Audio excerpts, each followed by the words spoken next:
الحمد لله نحمده ونستعينه ونستغفره ونؤمن به ونتوكل عليه ونعوذ بالله من شرور أنفسنا ومن سيئات أعمالنا من يهده الله فلا مضل له ومن يضلل فلا هادي له ونشهد أن لا إله إلا الله وحده لا شريك له ونشهد أن سيدنا ومولانا محمد عبده ورسوله اللهم صل على سيدنا محمد الفاتح لما أغلق والخاتم لما سبق ناصر الحق بالحق والهادي إلى صراطك المستقيم وعلى آله حق قدره مقدار العظيم. قال الله تعالى في كتاب العزيز بعد أعوذ بالله من الشيطان الرجيم يا أيها الذين آمنوا اتقوا الله حق تقاته ولا تموتن إلا وأنتم مسلمون ولا تموتن إلا وأنتم مسلمون. أوصيكم بتقوى الله عز وجل وبالسمع والطاعة إنه هو الغفور الرحيم ولكن عذابه شديد نسأل الله تعالى العافية والصحة في أمورنا كلها. One of the interesting aspects about the time that we live in, it's very different than other times that we lived in every level, even in the level of advertising, and the way in which products are sold to us, and the way in which we buy, are very different than in the past. Inshallah, brothers, if you can move forward, that'd be great. The sisters are generally accommodating, but we don't want to push them into a wall.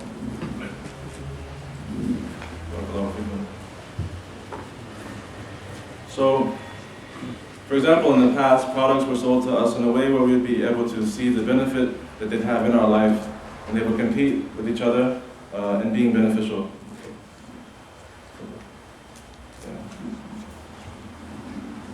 Every little bit counts. So, for example, and products would compete with one another to earn our favor, and to become something that we would like to install into our lives, that become mentioned in our homes, name brands that we kind of have settled on and that we like, that we might even die by. In the sense of, I'm a Nissan man, or I'm a Ford man. I think one time there was Datsun, and all these different, and then there was like Eastern Airlines, and these things are gone now, and the human being goes on. But what's happened in the recent day and time is that advertising has changed, much of advertising has changed its approach, so that nowadays, the idea is not to sell you an item, but rather the idea is to sell you you.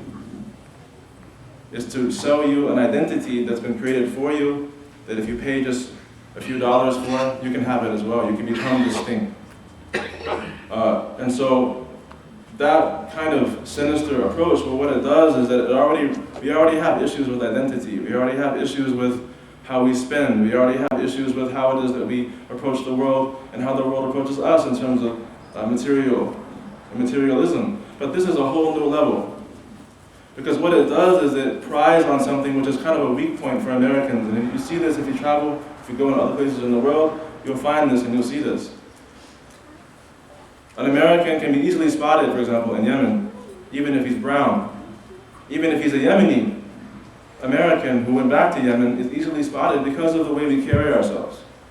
We have a tendency to make the world revolve around ourselves, even in terms of our gait, how it is we talk to people, our expectations from a conversation, our expectations from other people, our lack of social etiquette, and some might even say our social ineptness, all indicate towards what it is that we feel about ourselves. It's very subtle things, and we wouldn't notice it because we're all, generally speaking, unless Allah has blessed us, kind of dealing with the same situation. So a bunch of narcissists in a room is normal.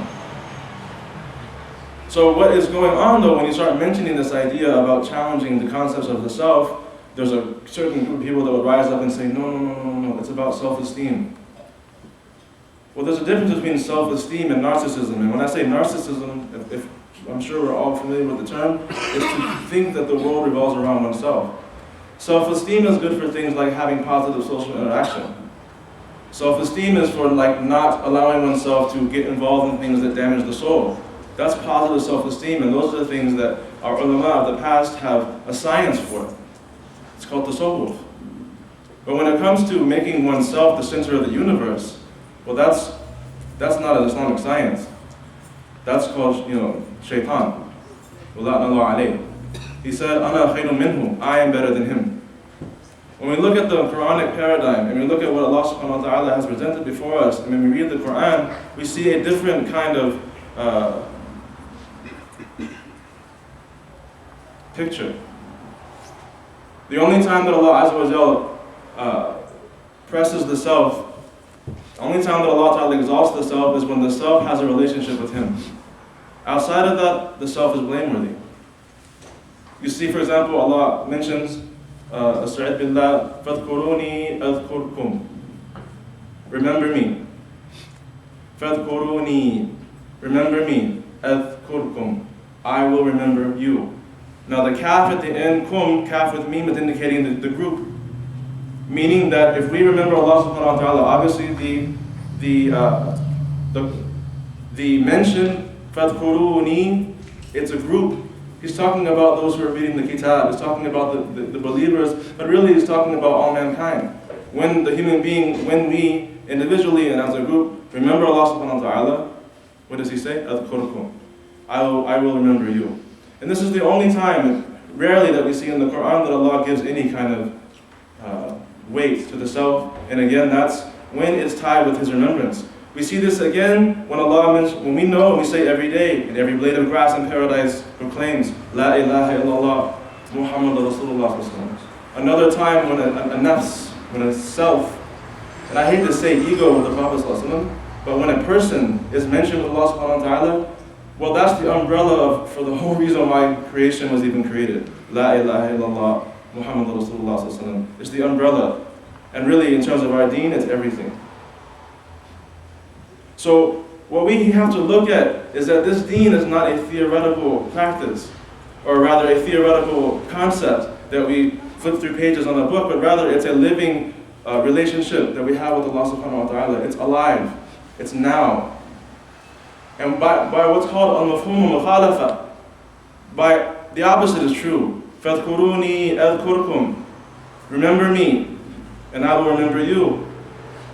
That fa in the beginning is called fa sababiyya, meaning that if you do this, أذْكُرْكُمْ, this will happen. It's a result. And Allah doesn't lie. Hashahu ta'ala, He doesn't lie.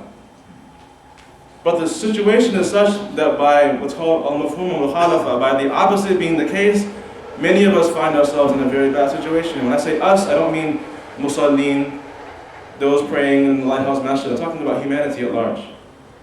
As Allah mentioned, they forgot Allah, so He caused them to forget themselves. He caused them to forget themselves.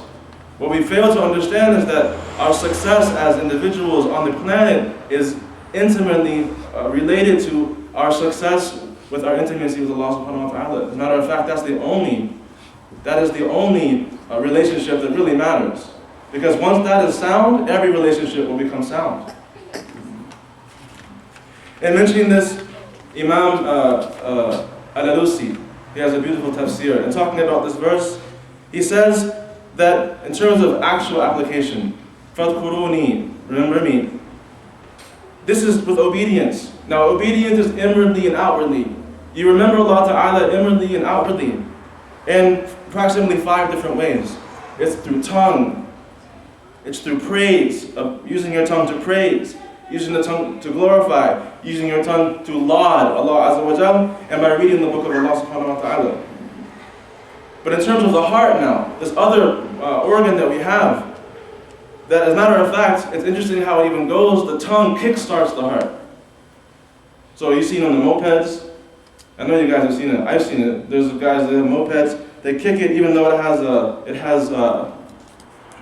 some that have pedals. And then after a while, the engine kicks on. You think it's kind of funny looking, but that's where most of us are in terms of our relationship with Allah. We have to make dhikr so that our heart will turn on. And having for example, subha in one's hands, or using one's fingers, or those crazy things that you use when you go to the grocery store to tab up things that make a lot of noise and everyone knows you're making dhikr. Right? I wouldn't recommend that one unless, mashallah, you're above it. Well, all that does is kickstart the heart to have a relationship. The relationship doesn't really start until the heart is making remembrance without the tongue even realizing it.